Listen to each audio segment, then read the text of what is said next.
Political Chowder, serving up a bowl of salty common sense every Sunday morning with your host, Arnie Arneson.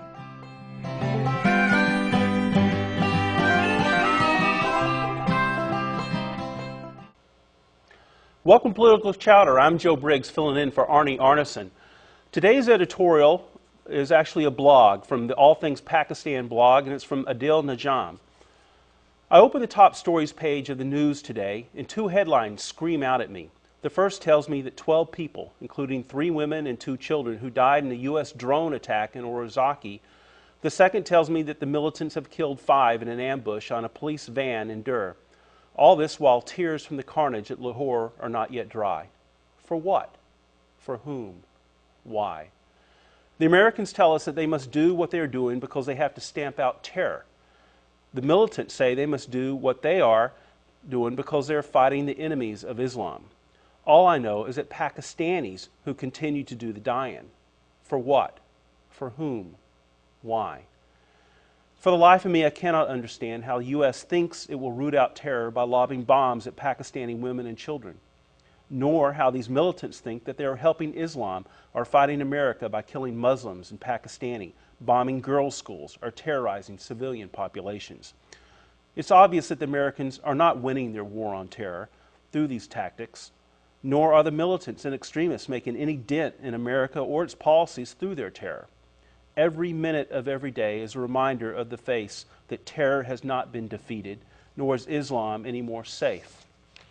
All we know for sure is that innocent Pakistanis are dying. For what? For whom? Why? The Obama administration says it will give Pakistan $1.5 billion a year for development. Economists estimate that the war on terror cost Pakistan $6 to $8 billion last year. I don't find either numbers relevant. All I know is that over 1,000 Pakistanis died last year in this conflict. For what? For whom? Why? The newspapers are full of statements and analysis. They offer little solace and even less insight. They only add to a noise that is no less deafening than all the bombs themselves. We must speak out and act up against the forces that spread terror in our country. But we cannot remain silent on the deaths of Pakistanis by those who claim to be our friends. No one seems to care about the death of ordinary Pakistanis. Their deaths don't even merit a statement of condolence or remorse. Everyone seems to have a great cause to fight for, a cause greater than the life of a child, a mother, a father. The Americans have terror to fight. The religious extremists and militants have Islam to save. The Pakistani government has no clue who or what they're fighting for or against. In the midst of all this, ordinary Pakistanis are becoming mere collateral. For what? For whom? Why? Today, my words are not the voice of an analyst. Today, my voice is the voice of angst. I know that my words will make little difference. I know my voice has neither reach nor influence. But let me say to all and to any who may be out there to listen, we are not collateral. And so today, once again, it is Pakistanis who died, Pakistanis who cried. For what? For whom? Why? Have you seen the news? When it comes to eating well and staying healthy, how can you separate facts from fiction and do what's right for you? Many life-threatening health conditions can be managed or even prevented through diet. You deserve the expert personalized guidance available only from a registered dietitian. An RD can cut through the clutter, give you facts, and tailor an eating plan that's right for you. A registered dietitian, the source you can trust. I'm Brian Williams, NBC Nightly News. As a former volunteer firefighter, I know fire departments around this country need your help with fundraising, education, promotions, and other non-emergency tasks. Visit www.firecorps.org to find a program near you. Where can you find the ideal conditions, the latest technology, and the time-honored traditions needed to produce the finest maple syrup in the world? But right here in your own backyard, New Hampshire, with Generations of dedicated professionals work year-round to bring you pure New Hampshire maple products. When you buy New Hampshire products, you help preserve the New Hampshire way of life. It's always better at home.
And welcome back to Political Chowder. I'm Joe Briggs. I'm here today with a former Pakistan Air Force officer who now lives in Boston, who observes, analyzes, and comments on matters in Pakistan, Afghanistan, and South Asia in general. Imran Khan. Imran, welcome to the show.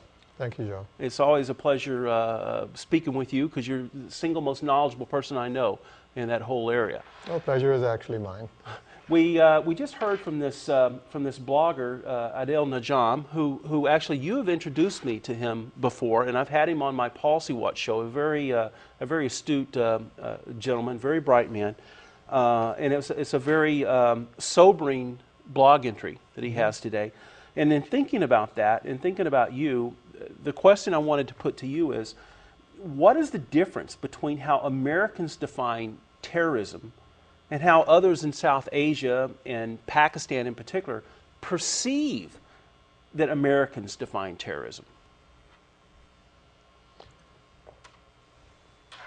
I think the definition of terrorism is different from country to country and entity to entity. It's yet to be defined in UN as far as I'm concerned. But the way we define terrorism, I think, is anything that causes terror amongst primarily Americans or Europeans, I would say. Mm-hmm. But also, I think it's where there is acts of terror conducted primarily by non-state actors against civilians. And I think how Pakistanis perceive American is, I think, nearly similar to what Americans perceive. So the question is how Pakistanis perceive what Americans think about terrorism, right? Yeah, I think it's there's agreement on that. Yes. Okay. Let's wind the clock back here just a little bit. Tell me about how you would describe Pakistan, a pre-9/11 Pakistan. On September 10th, 2001, can you describe Pakistan in terms of how we in America can all relate to it, in terms of roads and bridges and schools and sewage and running water and television and women's rights? And how is that different today? Just to describe, Pakistan is not like America, where nearly all the regions are equally developed. Pakistan has got what's considered west of Indus. So Indus is a big river that runs across from north to south nearly in Pakistan. And the areas that are covered by the river are very fertile. And most of it is on the east or slightly north of the river. Mm-hmm. The area on the west of the river are non-fertile. They are not that populated, and they are not that developed. So the way I look at Pakistan is it exists in really coexisting in three different centuries, even pre-9/11, where you have highly developed cities and Punjab and parts of Sindh and parts of even Northwest Frontier Province. There are 4 provinces. And then there is this, where the largest province size-wise is Baluchistan, which is actually the least populated of them and is least developed.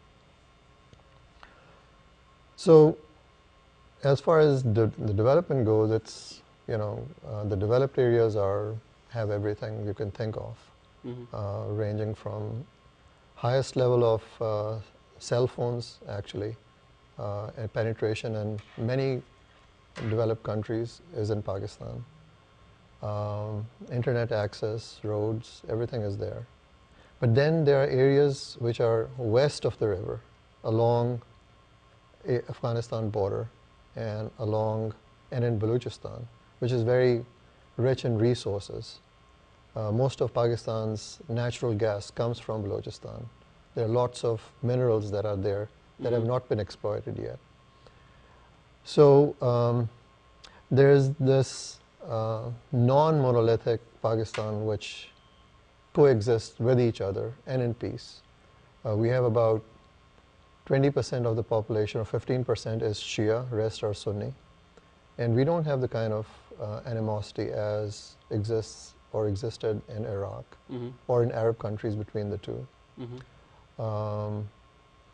There's a Christian population, there's a small Hindu population. If you look at Pakistan's flag, you see it's not all green. There is a white part, and that white signifies non-Muslims. So there is inclusiveness in terms of, and a very visible understanding that Pakistan is not all Muslim. So where I was really going with that is that after 9/11, the U.S. government kind of bent the arm of Pakistan to kind of get on the bus, get with us or against us in this war of terror, to go and pursue these terrorists who we thought attacked us on 9/11, who were in the neighboring country of Afghanistan. We knew that we needed Pakistan as an ally because you can't get to Afghanistan directly. It's landlocked, it's in the middle of somewhere.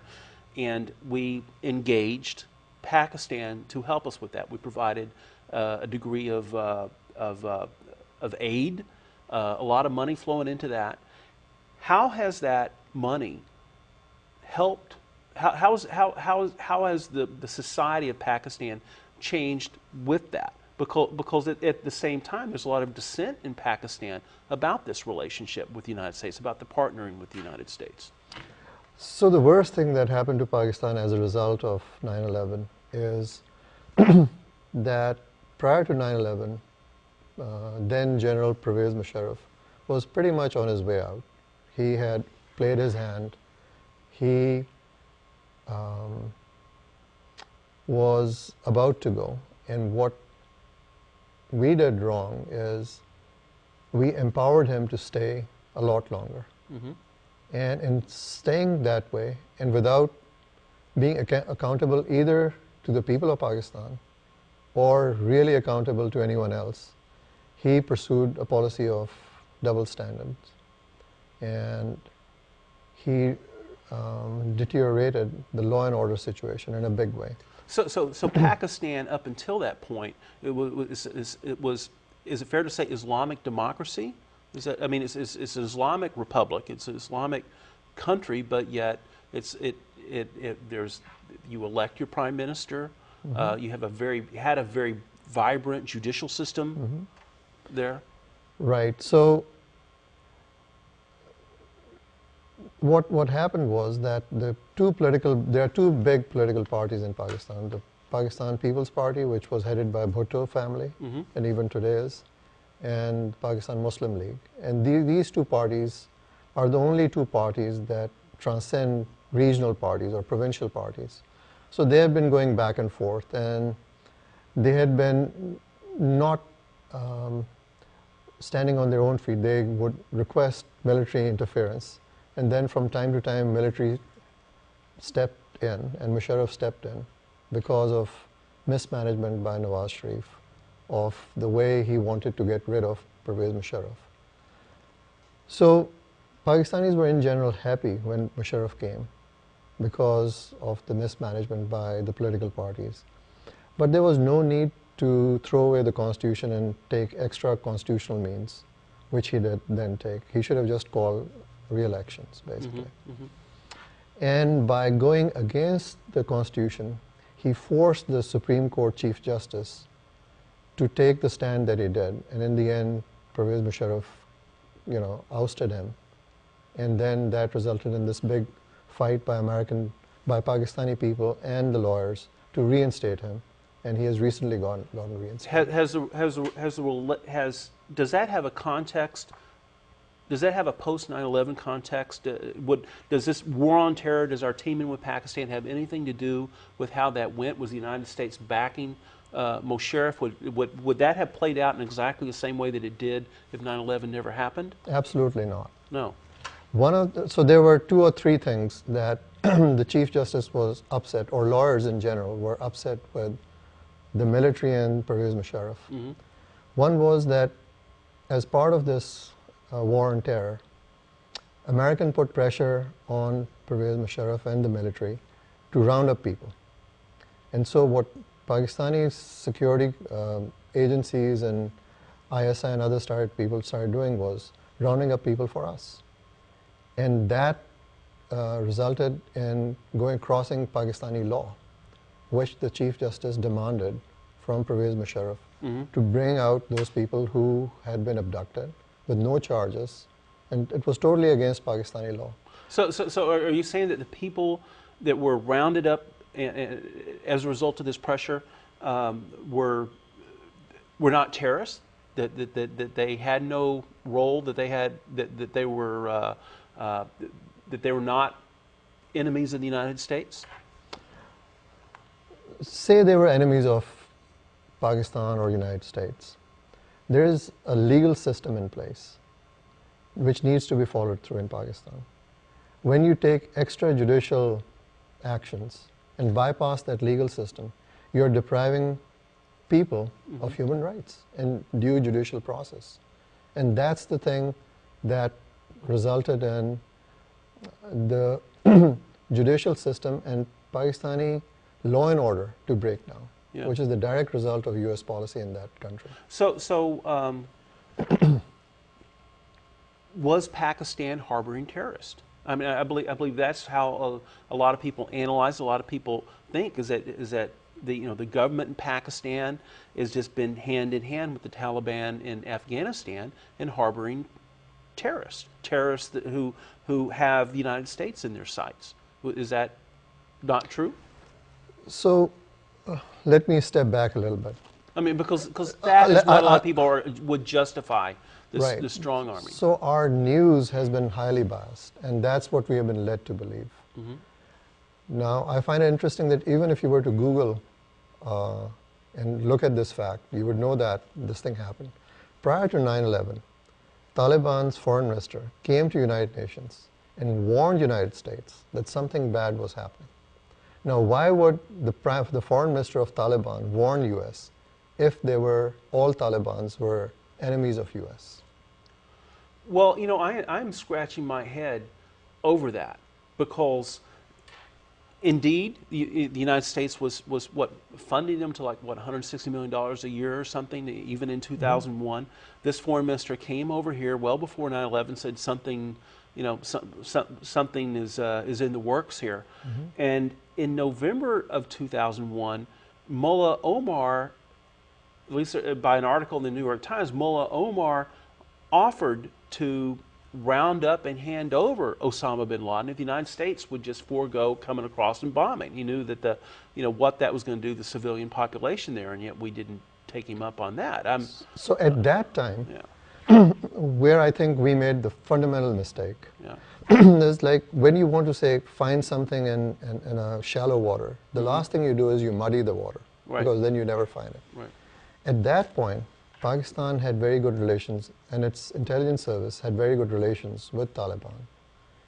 And at that point, Musharraf was just asking for a little bit more time, because at that point, Pakistani agencies knew exactly where the bad guys were. But by our ignoring Musharraf's and Pakistan's position and just going and bombing Afghanistan, all those ties were cut off. And after that, I think it's basically India-centric propaganda in US media that is portraying Taliban to be what we now tend to believe what Taliban are. Well, because Taliban were actually fighting Northern Alliance, which historically have been completely anti-Pakistan and pro-India and pro-Russia. So we actually befriended a very pro-Russian entity, again, and which was representing a minority in Afghanistan over a majority there, which had 90% of Afghanistan under their control, and the drug trade was under control, law and order was under their control. So we basically made that fundamental mistake. And after that, the ties between Pakistan and Taliban were cut, essentially, which is why you are seeing this blowback within Pakistan these days that Adil Najam talks about. So in the next segment, I want to get a little bit more into the influences and the regional state players and who is stepping in there, who has something to gain and lose. But a little bit I want to talk about is the fact that what many people are concerned about with Pakistan is that, you know, it's one of the handful of countries that has nuclear weapons, has nuclear technology. In fact, the chief scientist that developed this is responsible for the proliferation, for the spread of this weapons technology. People are fearful that if Pakistan falls, then these weapons are going to go into the hands of these terrorists, these 9/11 terrorists. People have a great sensitivity to that, and also there's this concern that an understanding that Pakistan almost has parallel governments. There's the elected government, the prime minister, and then there's the military. There's almost autonomous to the two. How do you reconcile? Can you tie those up for us, sir?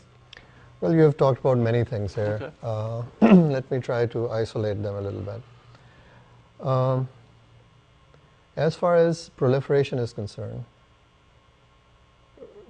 Pakistan was under extreme tight sanctions in terms of nuclear material and missile technology. And Pakistan has this existential threat from India. India had already done its first explosion, at which point, at that time, the Prime Minister was Bhutto, Benazir Bhutto's father. And he said, as Pakistanis, we are going to eat grass, but get a nuclear weapon. So it was a commitment made by a nation as a result of Indian explosion of a nuclear weapon. And so Pakistan was going to do whatever it took to do it. Because there were such tight sanctions, there was a black wall created between the nuclear development program that happened there and the civilian government.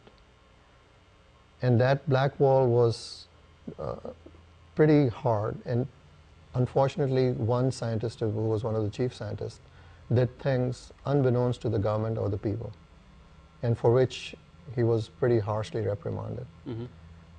But the point is, Pakistan in general, other than this individual, in general, did their nuclear development pretty much any other country that has existential threat and needs something to check its enemy. So what about the military though? I mean, is the military under civilian leadership? Is the military under the control of the prime minister? Is the military fairly autonomous? Right now, there was a new chief of air staff for the Pakistan Air Force selected. He was not selected by the army chief. He was selected by the president, who is President Zardari. So military is completely today under civilian control. When they are in power, obviously, there is no civilian control.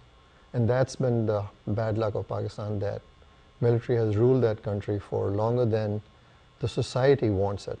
And unfortunate nature of military rule is that you really have to come out on the streets before they give up power, as Musharraf did. Right. Okay, well, when we come back in this next segment, I want to talk a little bit about the other state actors, the other state players, the other states that surround it, the influences, the concerns, legitimate or illegitimate, and understand just the regional dynamics there. We'll be right back.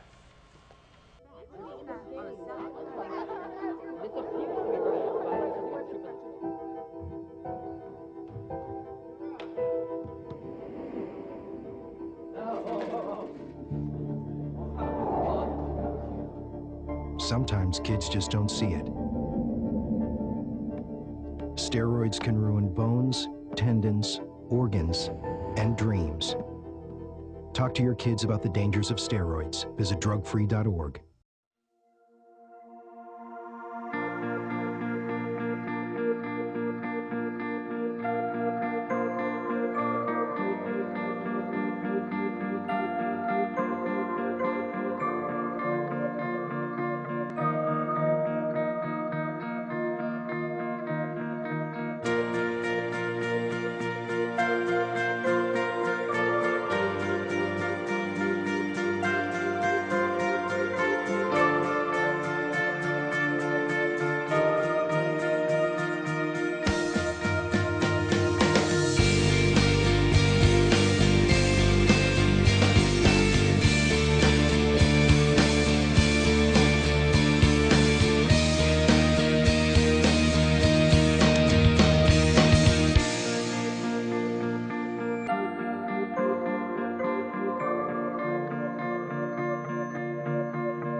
Where can you find the ideal conditions, the latest technology, and the time-honored traditions needed to produce the finest maple syrup in the world?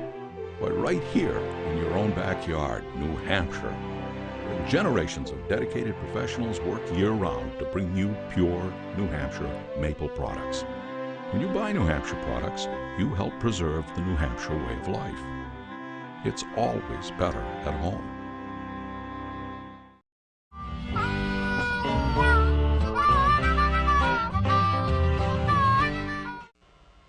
Welcome back to Political Chowder. I'm Joe Briggs. I'm sitting here with Pakistan commentator and analyst Imran Khan. I'm sitting in here today for Arnie Arneson, who I believe will be back in a few months, so you might have to get used to me here, but I'm glad to be here. Imran and I are talking about Pakistan and Afghanistan and the whole region there in South Asia and the dynamics, but mostly centered around Pakistan, which is Imran's area of expertise. And Imran, Wisconsin Senator Russ Feingold wrote a letter to the editor here of the New York Times 2 days ago, and he's concerned about Pakistan and Obama's new policy, his almost a surge policy in Afghanistan. And he outlines his concern in this article. And I was wondering if you might be kind enough to comment on them. He breaks them down into points here. And the first point is that increased military engagement against the Taliban in Afghanistan could push it further into Pakistan while aggravating the militant extremism that has spread into more and more parts of that country. Is that a fact? Is there more militant extremism in Pakistan? Has this indeed moved the extremism into Pakistan? And is his concern a legitimate concern? I think it's very legitimate.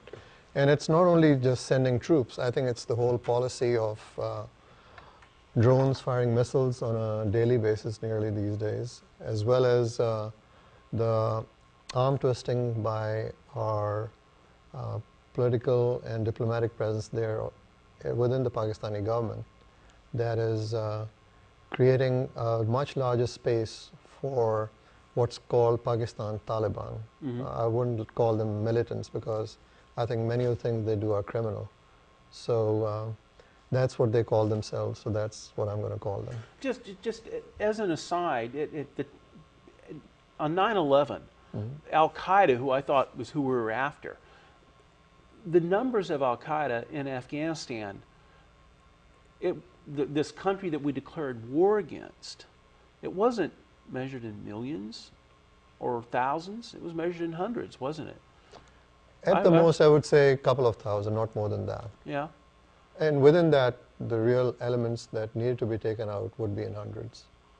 I often wonder if we created a crisis where there wasn't one. That's what I meant earlier on when I said we muddled the waters. Yeah.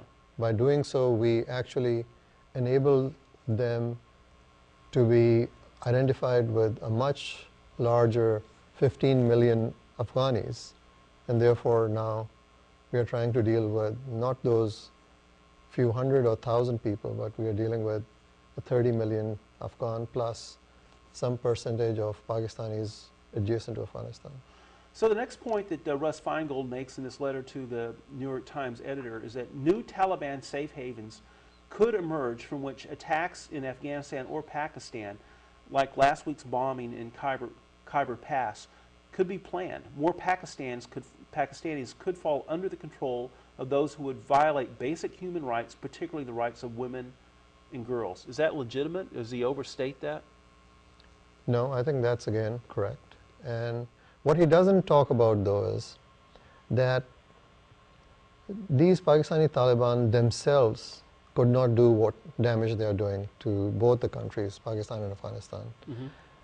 There are serious reasons to believe that there are foreign actors aggressively involved in providing them money, training, and weapons.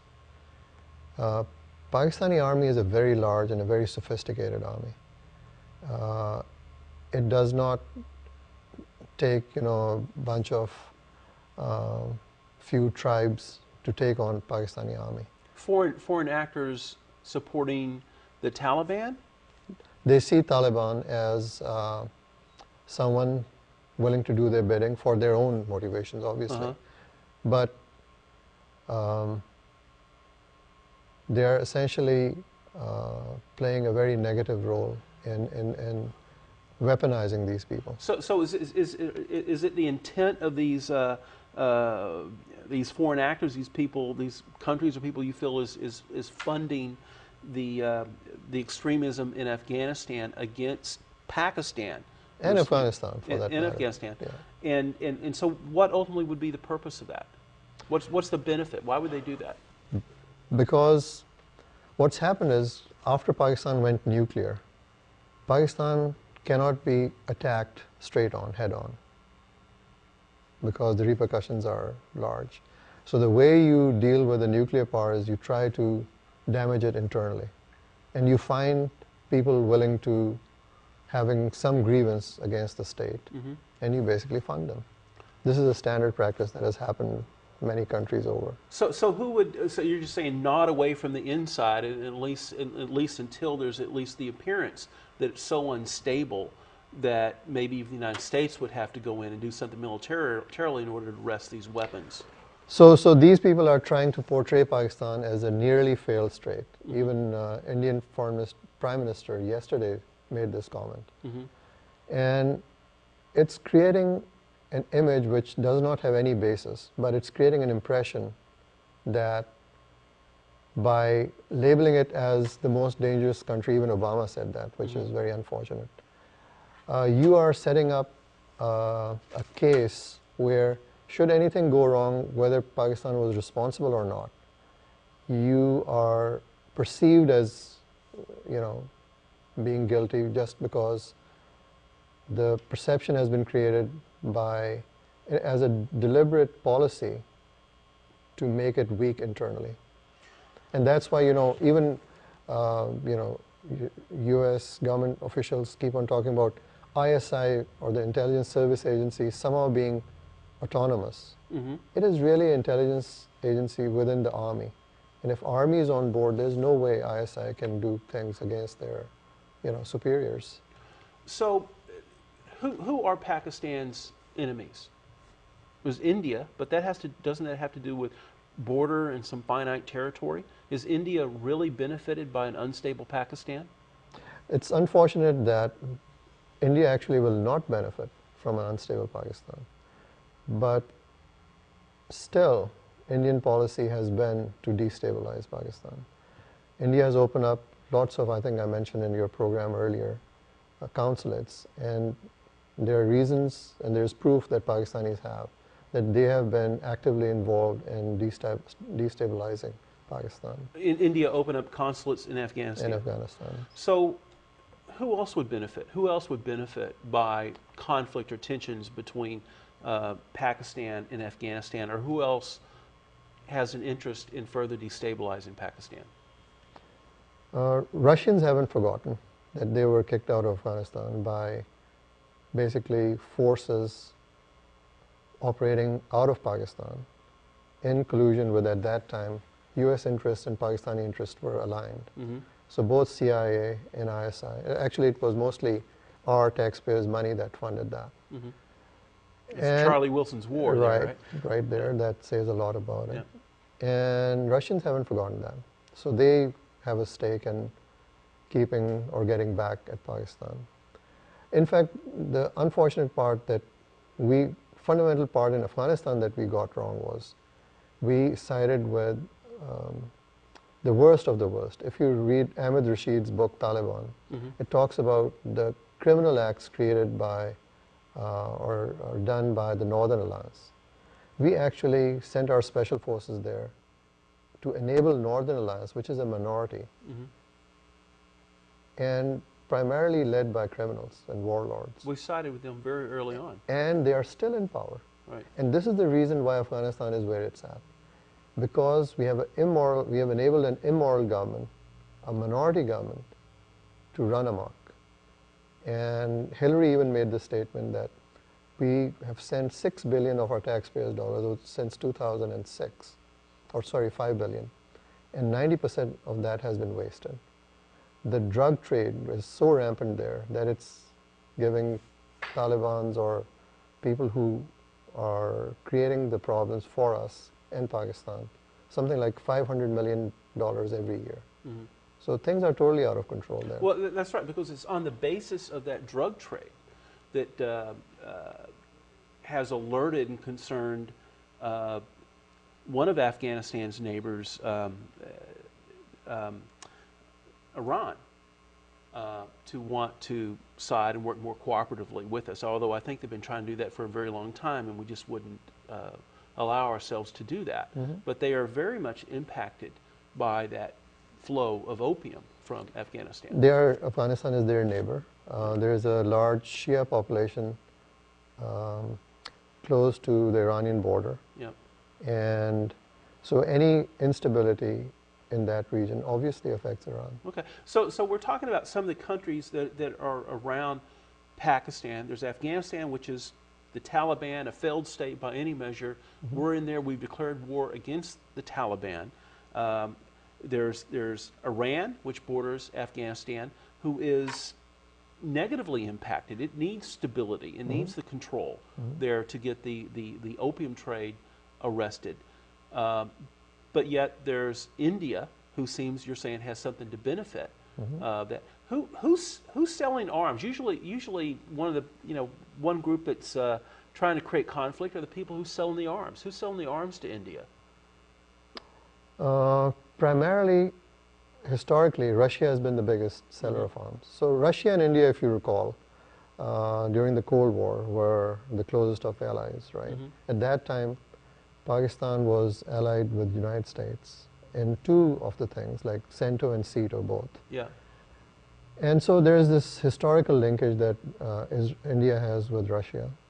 But more recently, it's Israeli arms. Their advanced early warning system is being adopted by India. India's new jet fighter is being weaponized with Israeli radars. Israeli unmanned aircrafts are flying over India and Kashmir, and Pakistan Air Force actually shot one of them. Huh. So there's a collusion there with Israel and India. Wow.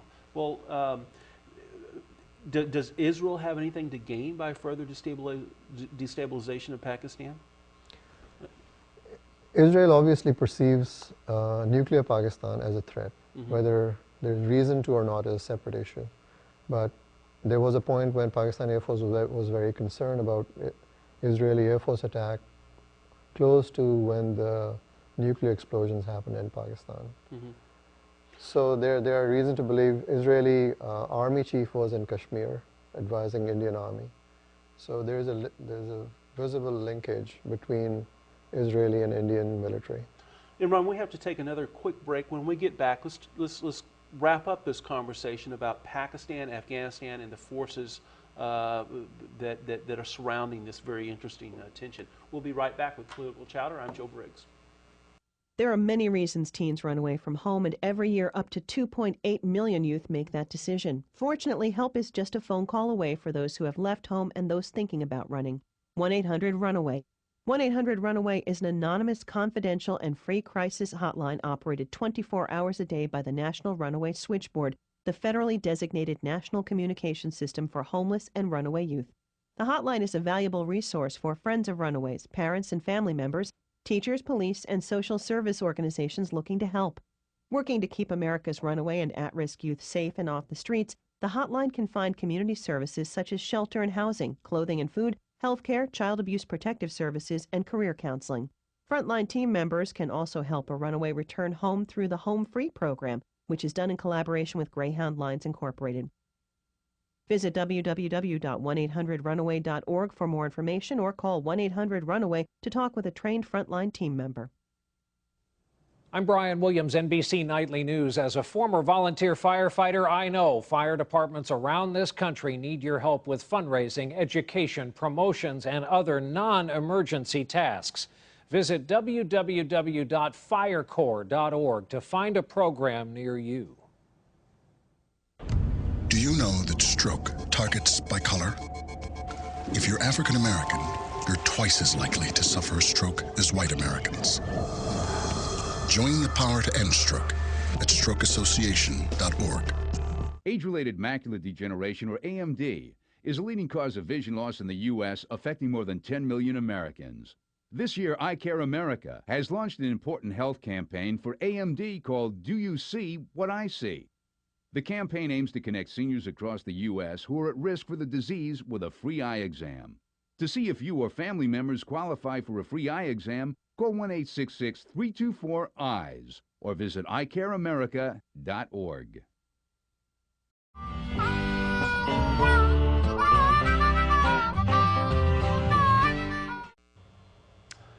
Hi, and welcome back to Political Chowder. I'm Joe Briggs. I'm sitting here today with Imran Khan, who was formerly with the Pakistan Air Force and now lives in Boston, Massachusetts, where he observes, comments, and analyzes policy and activities going on in Pakistan and South Asia. Welcome to the show again, Imran. Always nice to have you here.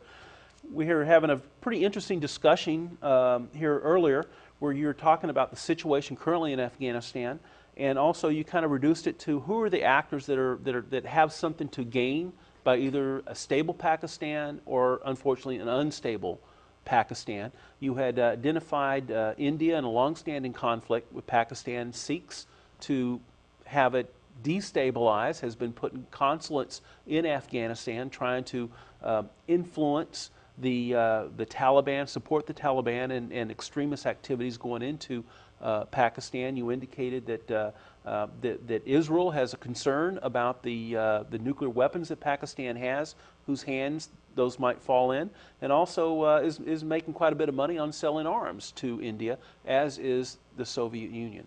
But you've been observing this process for quite a while, and you're very astute to the fact that President Obama has announced a surge, an additional 24,000 troops to go into Afghanistan to get this under control.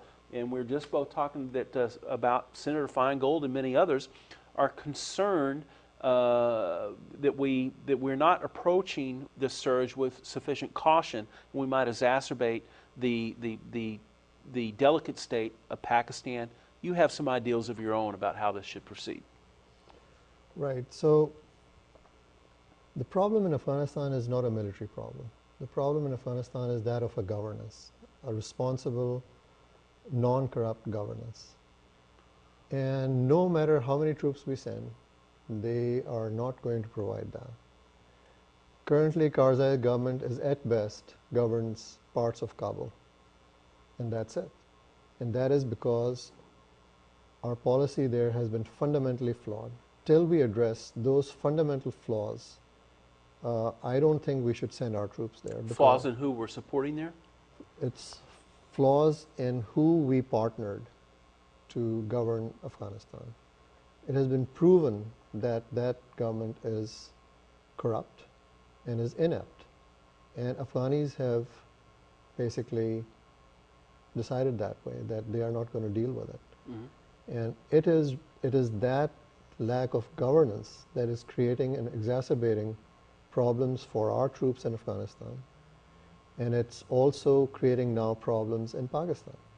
So when we talk about AFPAC policy, that is another fundamental labeling flaw that I think Obama is making, in that it's trying to group those two countries together. And that is very important that you bring that up, because we're seeing that time and time again in the print media here, AFPAC.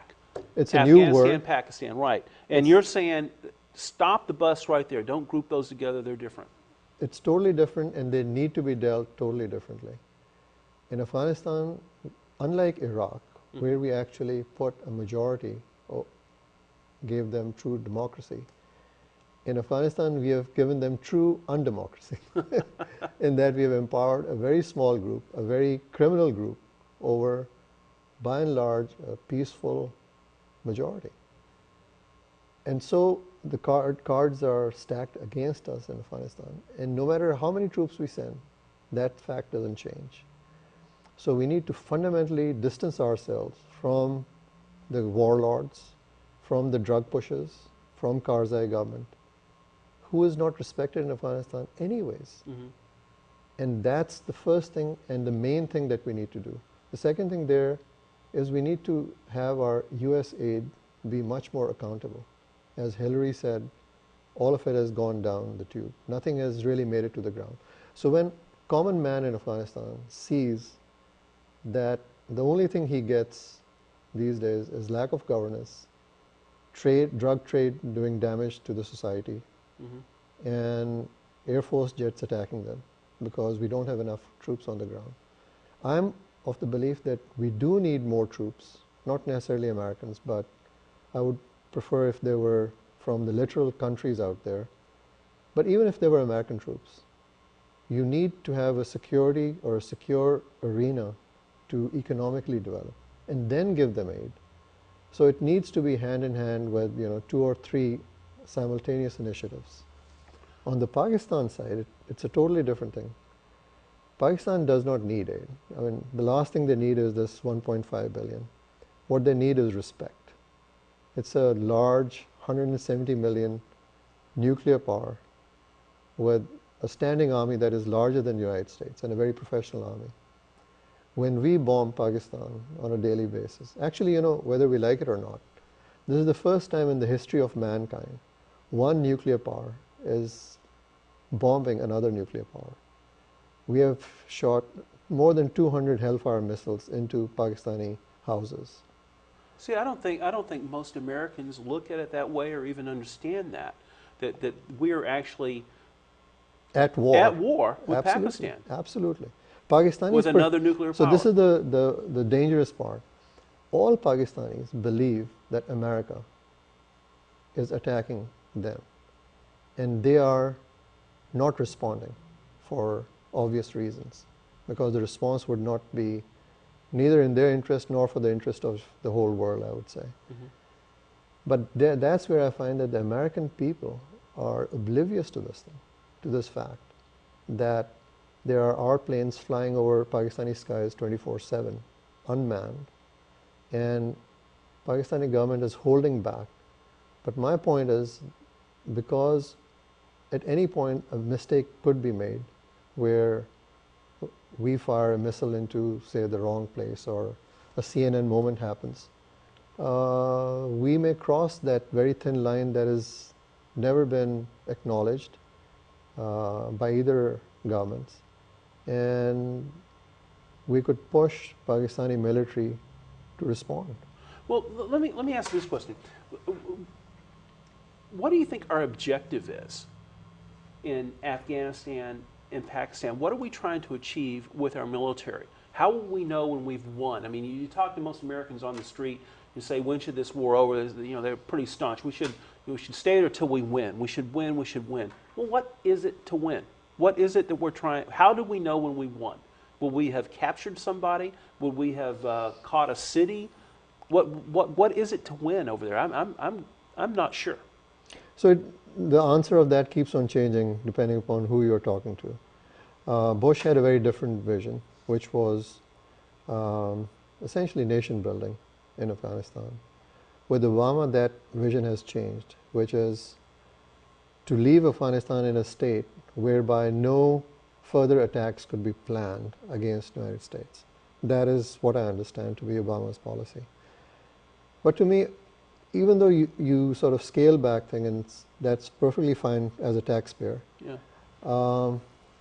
but then you do absolutely the opposite thing.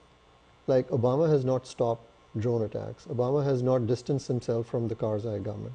Obama started off by doing one right thing when he was running for the presidency, if you recall. Mm-hmm. He said to solve Afghanistan, you have to solve Kashmir. And that to me was very astute. But under Indian pressure, he has backed off. He doesn't even talk about that. And Kashmir is the territory that is a source of tension between India and Pakistan. India and Pakistan. Because what that would do is, it would lower the temperature. It would stop the funding of these criminals that are now attacking Pakistan through India. So I think most people just see that as only slightly more complicated than the Israeli-Palestinian issue. There's nothing about that. And is that a solvable?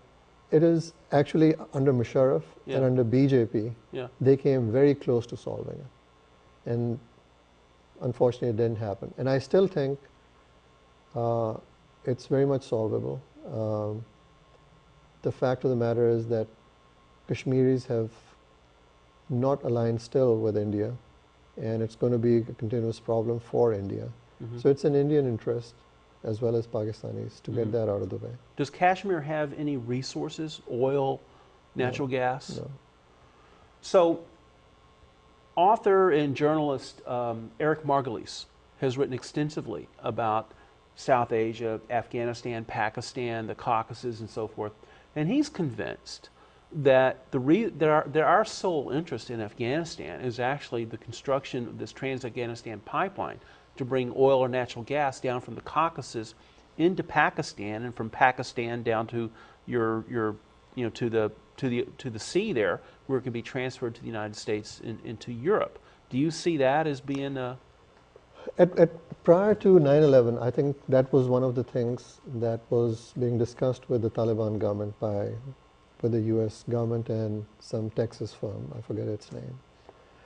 But if that was the intent, then if I was the policy planner in the United States, I would be interested in stability in that region, right? Sure. So I would ensure that I had the confidence of the Pakistani government, I had the confidence of Afghan people, such that, and I would do my best to make sure that we reach that stable state so as to allow that to happen. What's the relationship between Pakistan and Iran? Is there one?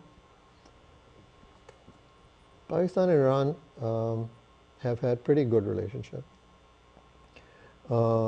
Actually, it was much better under Shah's time. There was a source of friction, has been a source of Pakistan's support for Taliban has been a source of friction between Iran and Pakistan, because Talibans were doing bad things to Afghani Shias. And I think Pakistani policy was wrong at that time, and it has changed. And there was this plan, which I think would have been a great plan, of an oil pipeline from Iran to India through Pakistan. And unfortunately, U.S. government has been totally against that. Really? Absolutely. It would have created, interdependence between India and Pakistan, which would have lowered the temperature. Yeah. And it would have allowed India to have access to energy, which it sorely needs. Right. So what do?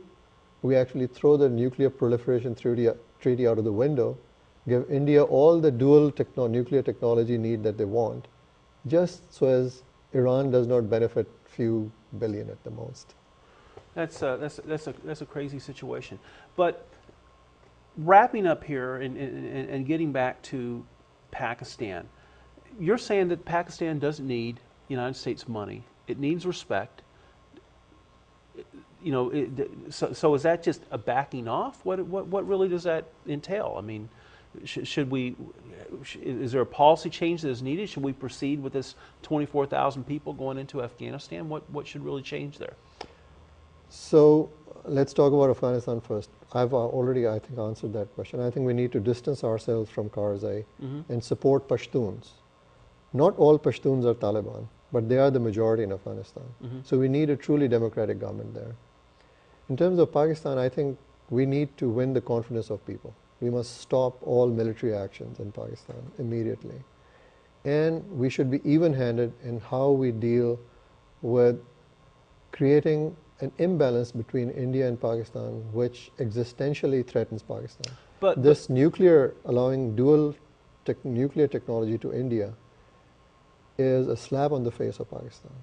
Because what it's saying is we are going to allow India to be the hegemonic power in the South Asian region. And that forces Pakistan to then invest enormous amount of money, which it sorely needs for other development, into this nuclear weaponization. And that really is the core of what you're saying by respect, treat them equally. But on this issue of Pakistan's territorial sovereignty and using its own justice system and stopping the bombing attacks, I mean, that was one of Obama's campaign pledges that you know, if the terrorist, you know, went across the border, went to Afghanistan, then he would consider following them through there.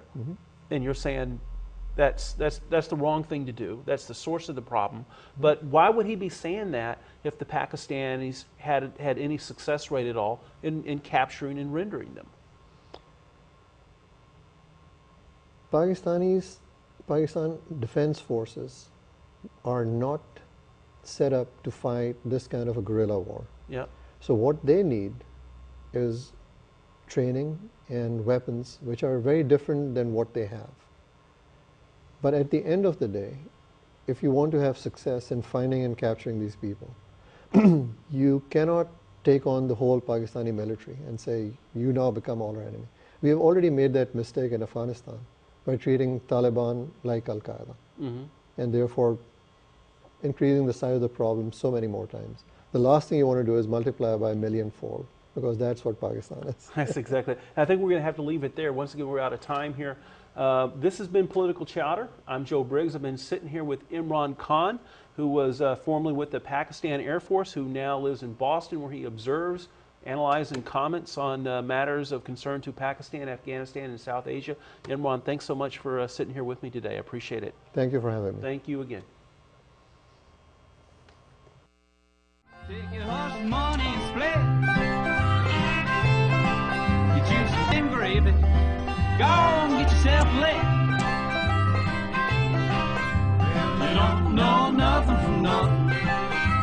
You don't know nothing, you just said. You got a briefcase full